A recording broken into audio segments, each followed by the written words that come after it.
Bismillahirrahmanirrahim. Assalamualaikum warahmatullahi wabarakatuh. Selamat datang di channel Rangga Farmasi. Kali ini kita akan mempelajari prinsip dan konsep pelayanan informasi obat atau kita singkat dengan PIO di layanan kesehatan.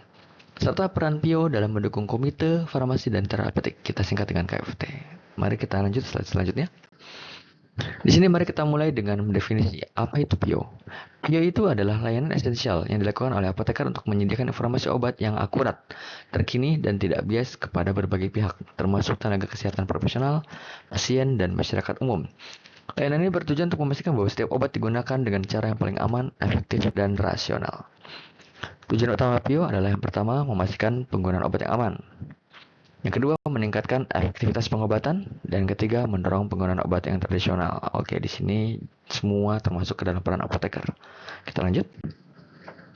Pentingnya PIO dalam sistem kesehatan. Yang pertama, mencegah kesalahan penggunaan obat. Seperti yang kita ketahui, di sini banyak masyarakat yang masih menggunakan obat namun masih salah dalam penggunaannya. Sebagai contoh, ada pasien yang memakan obat lambung tapi dimakannya setelah makan.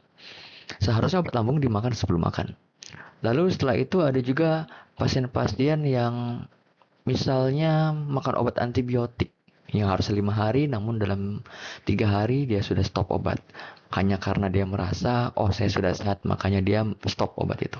Itu adalah kesalahan penggunaan obat. Di sini peran apoteker sangat krusial untuk memberikan informasi yang jelas dan akurat untuk mencegah kerugian pada pasien dan sistem kesehatan. Di sini jelas ya, ketika pasien tidak memakan obat dengan baik dan tidak sesuai dengan informasi, maka yang rugi pasien itu sendiri, betul. Yang terjadi adalah pengobatan tidak optimal. Kita lanjut, yang kedua, meningkatkan kepatuhan pasien. Edukasi yang diberikan melalui PIO membantu pasien memahami pentingnya kepatuhan terhadap regimen pengobatan. Ketika pasien memahami tujuan, cara penggunaan, dan potensi efek samping obat, mereka lebih cenderung mengikuti instruksi pengobatan yang berdampak pada hasil terapi yang baik. Oke, kepatuhan juga salah satu dari faktor keberhasilan pengobatan pasien. Jika pasien patuh kepada pengobatan dan edukasi yang kita berikan, maka optimalisasi kesehatan akan didapat oleh pasien tersebut. Oke, lanjut yang ketiga, mendukung pengambilan keputusan klinis. Tenaga kesehatan, termasuk dokter, perawat, dan bidan, sangat bergantung pada informasi obat yang handal untuk membuat keputusan terapi yang tepat. Beliau menyediakan data berbasis bukti yang membantu mereka memilih obat yang terbaik untuk kondisi pasien, mempertimbangkan efikasi, keamanan, dan biaya. Jadi di sini ada peran apoteker untuk menimbang-nimbang antara efikasinya, yaitu efektivitas obat, keamanan, serta biaya. Jadi kalau misalnya obat tersebut bagus tapi sangat mahal, maka kita harus pertimbangkan juga apakah itu worth it untuk dipakai di dalam vaskes apa tidak, seperti itu. Itu harus ada kajiannya. Kita lanjut. Proses pelayanan informasi obat. Proses yang pertama adalah pengumpulan informasi. Proses dimulai dengan mengumpulkan informasi obat dari sumber-sumber terpercaya seperti Badan POM, jurnal ilmiah terkemuka, basis data obat, dan literatur farmasi terbaru. Ini memastikan bahwa informasi yang diberikan adalah valid dan up to date. Ya, kita sebagai apoteker diharuskan untuk up to date ya. Oke, yang kedua yaitu evaluasi dan verifikasi. Informasi yang terkumpul kemudian dievaluasi secara kritis untuk memastikan keakuratan, relevansi, dan tidak adanya bias. Apoteker menganalisis data untuk mengidentifikasi informasi penting yang relevan dengan pertanyaan atau kebutuhan pasien atau tenaga kesehatan. Jadi, apoteker juga harus mengakomodir semua kebutuhan dari pasien, termasuk tenaga kesehatan. Nah, lalu di sini harus dikaji oleh apoteker, apakah obat tersebut itu perlu atau tidak. Lanjut terkait penyebaran informasi. Informasi yang telah dievaluasi disebarkan melalui berbagai saluran, termasuk konsultasi tatap muka, telepon, email, serta media edukasi seperti leaflet, poster, dan platform digital. Media penyebaran disesuaikan dengan audiens dan konteks. Jadi kita juga harus menentukan nih audiens kita siapa dan konteksnya apa. Misalnya kita pengen memberikan informasi kepada lansia yang sudah tua, ya itu tidak bisa dengan platform digital, nggak nyampe. Kenapa? Mungkin dia juga tidak ngerti gadget seperti itu. Nah, jadi harus disesuaikan. Termasuk misalnya kita ingin memberikan edukasi kepada SD misalnya. Ya, kita harus memberikan informasi dengan bahasa-bahasa yang bisa mereka mengerti gitu, agar kepatuhan bisa berjalan dengan baik karena mereka harus mengerti. Lanjut, yang keempat, pemantauan dan tindak lanjut. Setelah informasi diberikan, apoteker dapat memantau efek obat pada pasien dan memberikan tindak lanjut jika diperlukan. Ini termasuk memantau kepatuhan, efek samping, dan efektivitas terapi, serta memberikan informasi tambahan untuk memastikan keselamatan pasien. Ya, pada akhirnya tujuan kita adalah efektivitas pengobatan dan keselamatan pasien. Ya, karena percuma jika kita memberikan obat kepada pasien namun mempunyai tingkat risiko keselamatan yang kurang. Maka itu juga harus dipertimbangkan. Oke, kita lanjut ke slide selanjutnya. Manfaat VIO bagi kesehatan dan manfaat VIO bagi pasien dan tenaga kesehatan. Yang pertama, mengurangi risiko efek samping. Ya, dengan informasi yang komprehensif tentang interaksi obat, kontraindikasi dan efek samping potensial, VIO secara signifikan mengurangi risiko kejadian tidak inginkan terkait obat dan memastikan keamanan pasien. Ya, tentu di sini apoteker harus memberikan suatu kajian dan informasi kepada pasien terhadap efek samping obat tersebut agar kita bisa aware terhadap efek samping obat tersebut. Lanjut yang kedua yaitu meningkatkan efektivitas pengobatan. VIO memastikan bahwa obat digunakan secara optimal sesuai dengan kondisi pasien, dosis yang tepat, dan durasi pengobatan yang benar. Ini berkontribusi pada pencapaian tujuan terapi dan hasil kesehatan yang lebih baik. Untuk jelas, lanjut, memahami pemahaman pasien. Memfasilitasi pemahaman pasien. Apoteker memberikan edukasi yang jelas dan mudah dipahami tentang cara penggunaan obat, pentingnya kepatuhan dan cara penyimpanan, serta hal-hal lain yang perlu diketahui pasien. Ini memberdayakan pasien untuk mengelola pengobatan mereka dengan lebih baik. Jadi di sini, karena kita tidak selalu bisa memantau pasien minum obat tepat waktu atau tidak gitu kan, kita tidak mungkin apoteker datang ke rumahnya untuk Pak Bu ayo makan, ini sudah siang, ayo kita makan obatnya. Kita tidak mungkin seperti itu, apalagi obat itu tiga sekali satu, kita tidak mungkin 3 kali 1 ke rumahnya seperti itu. Oleh karena itu, kita juga harus bisa memberikan edukasi, baik itu untuk pasien, untuk keluarga pasien. Untuk apa? Untuk memberikan kepatuhan. Kepatuhan untuk minum obat, cara penyimpanan, dan hal lainnya. Agar apa? Agar walaupun tidak ada pendampingan apoteker, namun mereka sudah bisa untuk mengatasi hal-hal terkait obat seperti itu. Kita lanjut. Tantangan dalam pelaksanaan PIO. Oke, yang pertama terkait keterbatasan sumber daya. Banyak fasilitas kesehatan atau kita singkat Vaskes menghadapi kendala dalam jumlah apoteker yang tersedia. Rasio apoteker terhadap jumlah pasien dan atau beban kerja seringkali tidak ideal, mengakibatkan kurangnya waktu dan tenaga untuk memberikan layanan PIO yang optimal. Jadi di sini kita harus lihat apoteker mungkin hanya sedikit tapi pasien begitu banyak. Kita sama-sama tahu di sini banyak pasien yang keluar masuk rumah sakit, baik itu kontrol ataupun sakit atau lainnya seperti itu. Namun apoteker tidak bisa memastikan bahwa semua teredukasi dengan baik. Itulah tantangan apoteker. Dengan jumlahnya apoteker yang ada, kita harus bisa mampu mengoptimalkan kita untuk mengedukasi pasien yang ada di dalam rumah sakit atau vaskes. Lanjut, yang kedua terkait kompleksitas informasi obat. Dunia farmasi terus berkembang dengan cepat, menghadirkan obat-obatan baru, indikasi baru, dan informasi keamanan yang terus diperbarui. Apoteker harus selalu mengikuti perkembangan ini yang membutuhkan dedikasi tinggi dan akses ke sumber informasi terkini. Ya, kita tidak mungkin terus-terusan dengan obat yang ada. Peneliti akan terus berjuang untuk mendevelop obat-obat baru yang nantinya kita belum tahu. Nah, itu adalah fungsi kita untuk terus mengikuti seminar dan pelatihan. Mereka akan menginform semua tenaga kesehatan melalui seminar dan lainnya agar kita terupdate. Nah, itulah kita sebagai apoteker harus terus mengikuti perkembangan zaman karena pasti akan ada obat baru ke depannya. Selanjutnya, akses terbatas di daerah terpencil. Pasien yang tinggal di daerah terpencil atau fasilitas kesehatan dengan sumber daya terbatas seringkali kesulitan mengakses layanan PIO. Kesenjangan ini dapat menyebabkan kurangnya pemahaman tentang obat dan berpotensi meningkatkan risiko kesalahan pengobatan. Ya, banyak vaskes yang ada di dalam pedalaman Indonesia. Namun, perlu kita ketahui sedikit nakes yang ingin berada di ujung Indonesia. Itu juga merupakan tantangan bagi kita untuk apakah kita bisa memberikan edukasi kepada semua pasien termasuk pasien-pasien yang ada di ujung Indonesia, yang ada di pedalaman Indonesia. Dan kalian perlu ketahui bahwa ada beberapa puskesmas yang memang apotekernya itu tidak ada. Jadi mereka hanya bermodalkan obat saja yang dikirim gitu. Tapi mereka mereka butuh obat. Namun akan lebih baik jika ada orang memberikan informasi terkait obat tersebut seperti itu. Itu adalah tantangan dalam pelaksanaan PIO. Kita lanjut. Peran PIO dalam mendukung komite farmasi dan terapeutik kita singkat dengan KFT.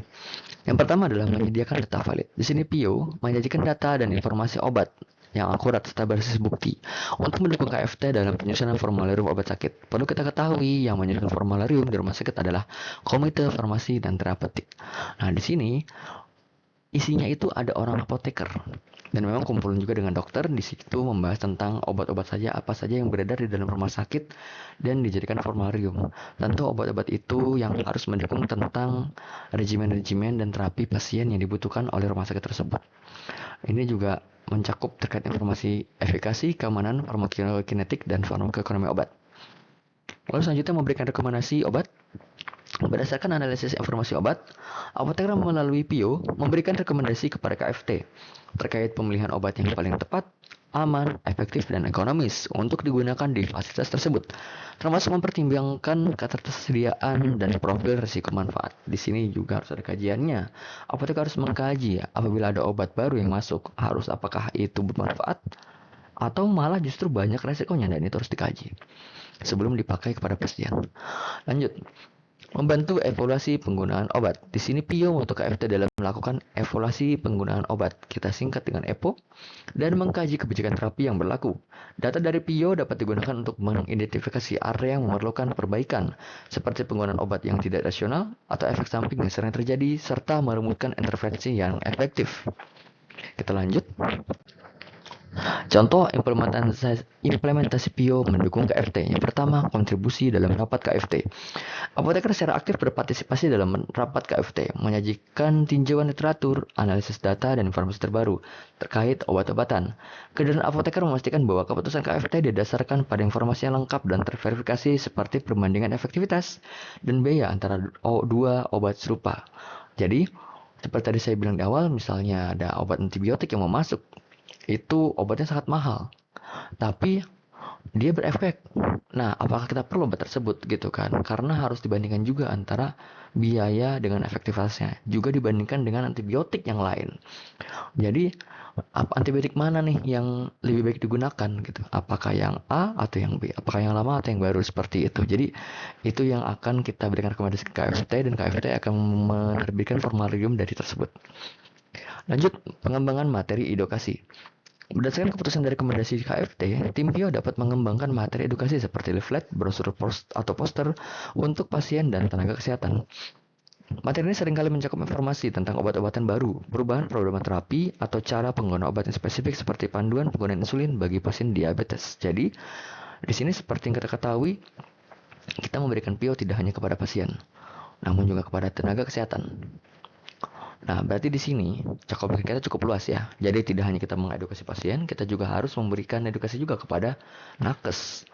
Nah, di sini berarti apoteker harus lebih memahami obat agar kita bisa dapat efektif. Misalnya kita memberikan edukasi kepada perawat dan perawat akan memberikan edukasi kepada pasien. Itu akan berkesinambungan dan itu akan terjadi sistem yang baik nanti yang ada di rumah sakit.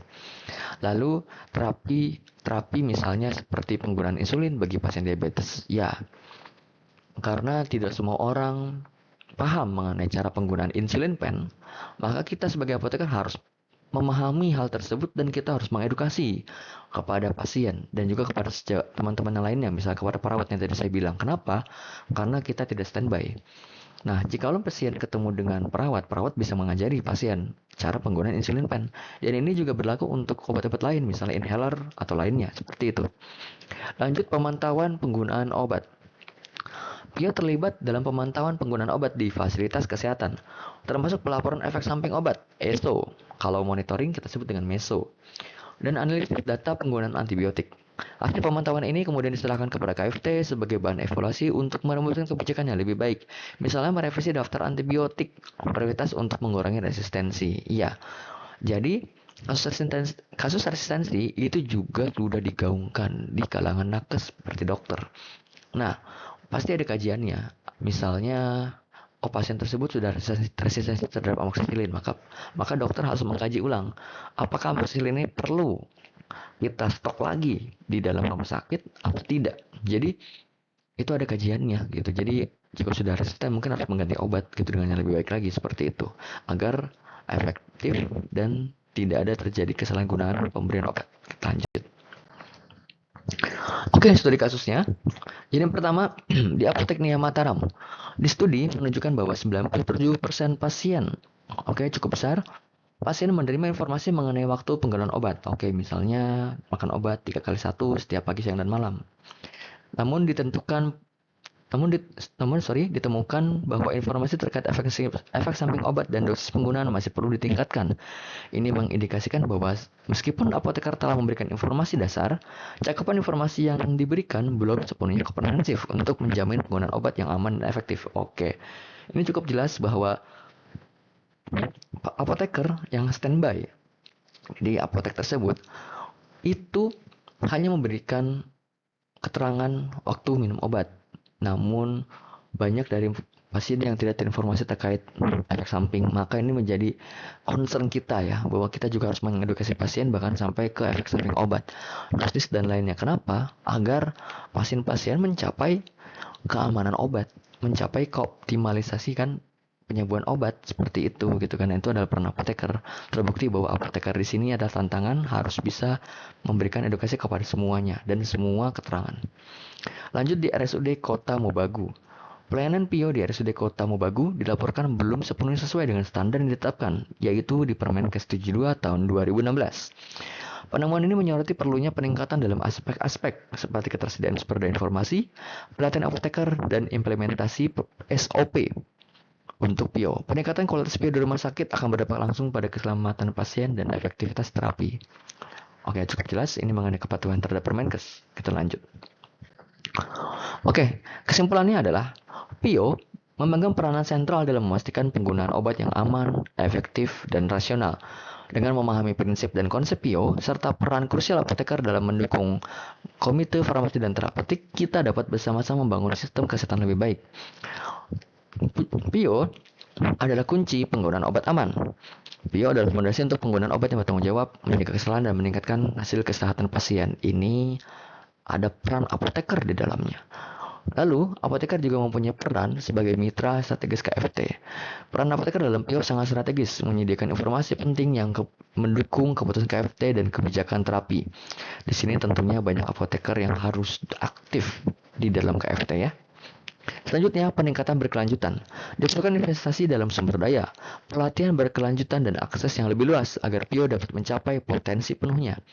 Oke, jadi itulah pentingnya PIO di dalam Vaskes. Jadi apoteker sangat diperlukan dan sangat krusial, memainkan peran penting dalam mencapai keselamatan pasien dan keoptimalan dari penyembuhan pasien.